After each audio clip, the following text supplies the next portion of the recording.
Est-ce qu'on s'est déjà demandé comment quelques mots posés sur une page pouvaient devenir une sorte de miroir? Un miroir qui nous révèle des choses sur nous-mêmes qu'on ne soupçonnait même pas.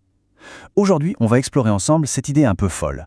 Apprendre à se connaître non pas avec un test de personnalité, mais grâce à la poésie. Alors, se connaître, on entend cette expression partout, mais au fond, ça veut dire quoi? Derrière nos pensées, nos émotions, il y a une question qui trotte un peu dans toutes les têtes. Est-ce que la personne qu'on est à l'intérieur, c'est vraiment la même que celle que le monde voit de l'extérieur? Et c'est là que tout se complique un peu. D'un côté, on a ce qu'on appelle le soi interne. C'est nos pensées les plus profondes, nos vraies émotions, ce que seul le miroir voit en quelque sorte. Et de l'autre, il y a le soi externe, le masque social qu'on met tous les jours, à travers nos gestes, notre look. L'un, c'est ce qu'on est, l'autre, c'est ce qu'on décide de montrer. Du coup, cette recherche de soi, ce n'est pas juste une petite étape de la vie, non, c'est une vraie quête. C'est un défi constant en fait, d'essayer de faire correspondre ce qu'on ressent au fond de nous avec la façon dont on agit dans le monde. La question qui se pose, c'est comment un artiste, juste avec la force des mots, arrive à soulever ce masque? Comment il peut nous montrer toute la complexité de ce qui se passe derrière? Eh bien, pour le découvrir, notre miroir, ça va être la poésie. On va plonger ensemble dans Liverpool, un poème vraiment puissant de Souleymane Diamanka, pour voir justement comment il se sert des mots pour dessiner sa propre identité. Voilà, ce recueil va être notre guide. Et à travers les mots de Diamanka, on va toucher à des thèmes universels, le poids des racines, la richesse de l'héritage, mais aussi ce déchirement qu'on peut ressentir quand on vit entre deux cultures. Allez, maintenant, on passe à l'enquête. On va essayer de décoder l'identité de ce poème, vers après vers, pour vraiment comprendre comment le texte construit l'image de la personne qui parle. Et pour mener cette enquête, on a un outil super pratique. On peut l'imaginer comme une sorte de carte d'identité du poème. Ça nous permet de le décomposer en 4 questions simples. D'où vient le poète? En quoi il croit? Qu'est-ce qu'il a traversé? Et quel est son héritage personnel? C'est une méthode très claire pour aller droit au cœur du message. On commence par les origines, et là c'est tout de suite très fort. Le poète ne se contente pas de dire son nom, non. Il déroule toute sa lignée. C'est une affirmation hyper puissante. Son identité n'est pas juste un point dans le temps, c'est le maillon d'une longue chaîne d'ancêtres. Passons aux valeurs. Pour lui, sa culture, ce n'est pas une question de frontières sur une carte, c'est une nation faite de mots. Le pays est un poème, le drapeau une mosaïque de proverbes. C'est magnifique, non? On sent que son identité est tissée de sagesse et de tradition orale.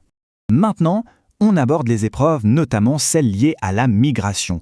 L'image est incroyable. Son arbre généalogique devient un baobab, le symbole de l'Afrique. Mais attention, cet arbre est coupé en deux. Les racines sont en Afrique et la cime, ce que tout le monde voit, pousse en Europe. Honnêtement, c'est difficile de trouver une meilleure image pour décrire cette dualité, ce déchirement. Et enfin, son patrimoine. Pour Diamanka, l'héritage le plus précieux, ce n'est pas matériel. Ce sont les mots, les histoires, la tradition orale. Sa vraie richesse, son trésor personnel, c'est cette mémoire qui a été transmise de génération en génération. Ok, on a vu ce que le poète exprime sur son identité. Mais ce qui rend la poésie si incroyable, c'est surtout le comment. Quels sont ces outils, ces trucs de métier pour construire une identité aussi complexe? Le premier outil, c'est l'anaphore. Ça a l'air tout bête, c'est juste la répétition d'un mot. Mais écoutez bien les faits. La répétition de Alpoulard, la langue peul, ça devient comme une incantation, un mantra. Ça vient marteler l'identité culturelle, ça lui donne un rythme presque hypnotique. Et hop, revoilà notre baobab. Ça, c'est ce qu'on appelle une métaphore. Et c'est là toute la magie. En associant son héritage à cet arbre, le poète ne fait pas que décrire, il nous fait ressentir le truc. En une seule image, on comprend la profondeur des racines et la complexité de sa vie en Europe. C'est ça, le pouvoir de la poésie. En fait, ce qui est vraiment fascinant, c'est que tout le poème est construit sur cette tension permanente. D'un côté l'Afrique, de l'autre l'Europe. La culture orale face à la culture de l'écrit. Un passé de prince qui s'oppose à la brosse urbaine. L'identité de celui qui parle, elle n'est ni complètement d'un côté, ni complètement de l'autre. Elle est précisément dans cet entre-deux.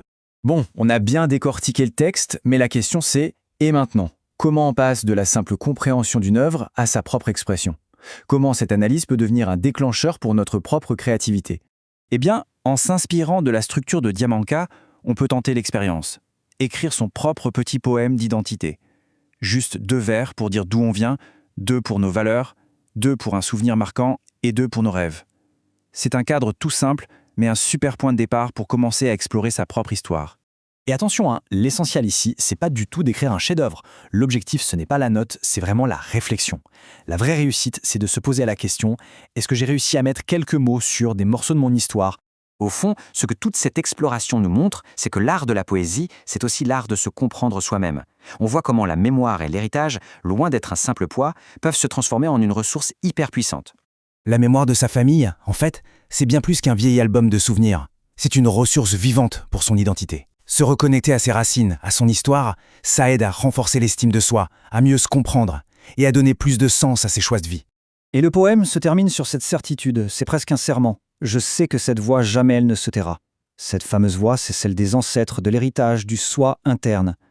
Et malgré les doutes, elle reste là, comme un point d'ancrage qui ne bouge pas. Alors voilà, on va se quitter là-dessus avec cette invitation. Si notre propre histoire, avec ses racines, ses valeurs, ses épreuves et ses rêves, si tout ça c'était un poème, qu'est-ce qu'il raconterait ?